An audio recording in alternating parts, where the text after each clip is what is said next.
Very good evening, all of you.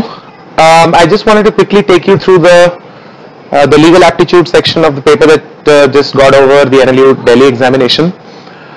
Just a couple of things before we jump into the details. I hope all of you followed the basic guidelines to actually giving the paper, and I hope all of you will keep in mind those fundamental grounds about how to go about the question paper when you come to the Clat examination. Of course, one of the main distinctions between the two will be the fact that the Ailet is a paper-based examination, whereas the Clat examination is going to be an online paper, which means there has to be a slight change in strategy. For example, in paper-based examinations, I always suggest that you simply start with question number 1 and don't pick and choose which section to start or not to start with, because you always tend to lose a little bit of time trying to flip through pages. And then on the OMR sheet also, for example, if you're starting with the legal section and you're starting with question number 71, and you've marked 70 or 69 or the 73, and there could be just errors which is just not worth the pain.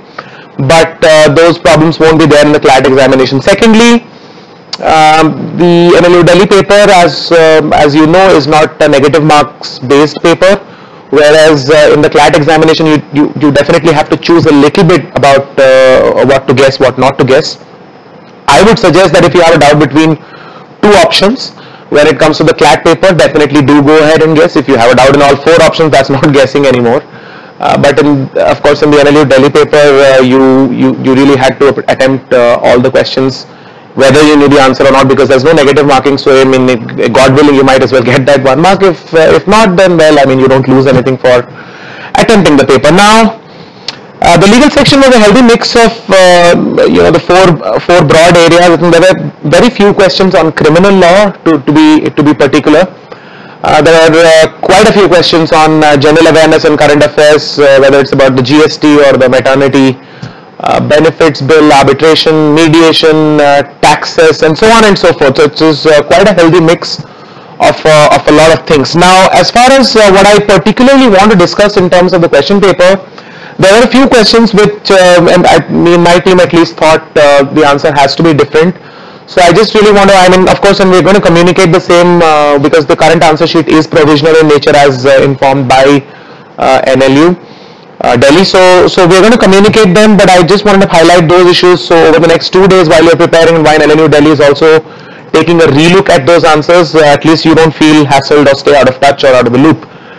Question number 75 in particular, to get the ball rolling. Now, I'm sure all of you remember this question about a situation where the police officer had a reasonable apprehension that this woman was a prostitute, and therefore she was asked, the person X was asked to step out and certain detention issues. When X resisted, there was the fact that the policewoman who was trying to exercise her right to detention, in fact put her arm around X, got hold of X's arm to detain her. Now, the official answer key of NLU Delhi specifically says option B, where they're saying that this was beyond the acceptable lawful physical force between two citizens. But if you go back to the principle, and you take a look at question number 75, principle 1, that's not too much of an issue. But if you go to principle number 2, it says when lawfully exercising power of arrest or some other statutory power, a police officer has greater rights than an ordinary citizen to restrain another. And in the question itself, there is specific reference that it was part of specific police authority, acceptable police procedure, that the police officer has a right to detention.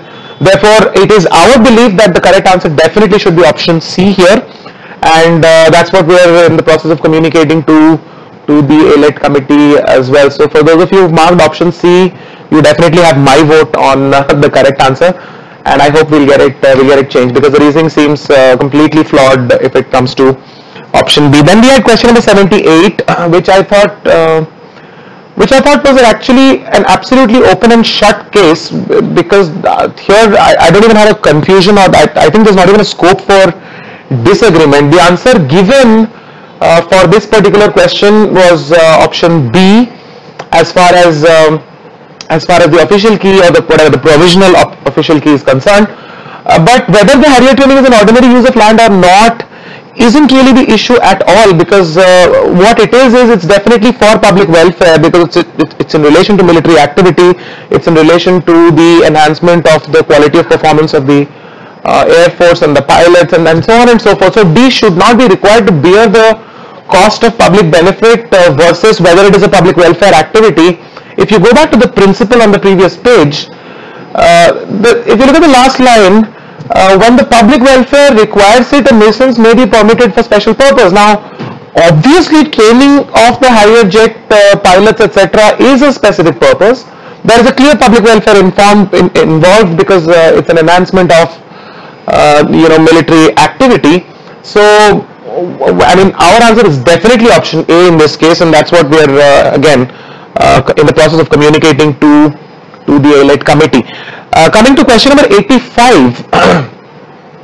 Now again, well, it goes without saying that both options are, both the assertion as well as the reason is correct. And the answer given for question number 85 was that both the assertion and reason are correct, as well as the fact that the reason is a correct explanation of the assertion. Now it is my belief, and my team of course agrees with me, that while both statements are correct, they're not inherently linked to each other. The reason is not a correct explanation of the assertion, because if you look at the assertion, it says if a convict is prepared to give an interview, that should be allowed. On the other hand, if you look at the reason, the reasoning is specifically about people who've been sentenced to death. So the reason is limited to death row inmates only, whereas the assertion is about every convict. So if a person is convicted, even with life imprisonment for rape or murder or for whatever offences, even if there is no death penalty, the assertion holds valid, whereas the reasoning is limited to only cases where the punishment of death has already been granted. So while I think both are correct, and there's probably a slight relationship between the two, because death row inmates also have the same rights as other convicts, so there's a similarity, but the reason doesn't completely explain why all convicts are allowed to have journalistic access and videographer access and so on, because what would have been a better reason is that the position of a convicted person is not inferior to that of a citizen. Not to say that the position of a person sentenced to death is not inferior. Really a better explanation would have been position of a person convicted is not inferior to that of any other citizen.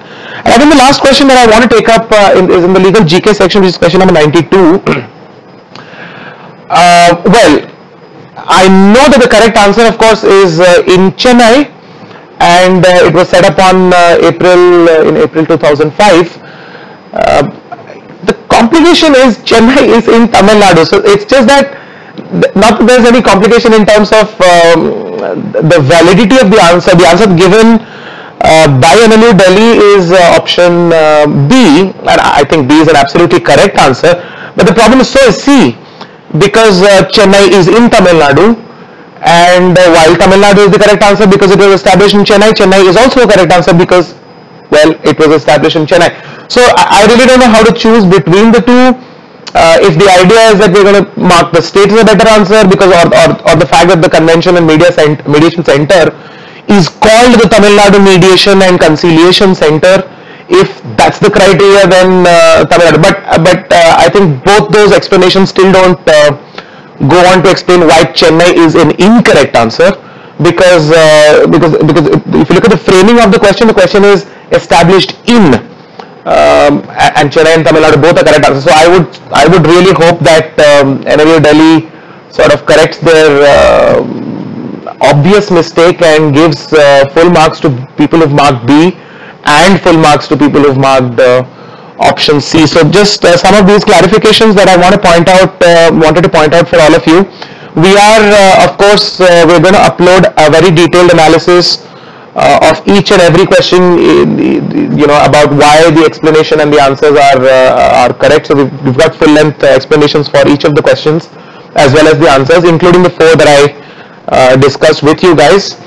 In the meanwhile, please go through them after they're uploaded, but more importantly, keep your preparation intact. Make sure you've practiced all the questions from previous years. Make sure you've looked at important general awareness issues, because the GK section also has as you must have noticed, was heavily current affairs centric, and it was very detailed level of current affairs centricity that was there, as a subtle hint throughout the paper.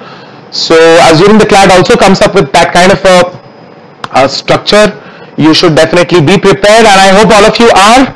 All the very best for your examinations, and feel free to reach out to any of us, contact us on online or otherwise, and we would be happy to reach out to you day or night over the next 2 days. Of course, after the examination, inaccessible for a few days because we've also had an extremely hectic month. But thank you so much for being with us through this journey, and all the very best for Clat 2017.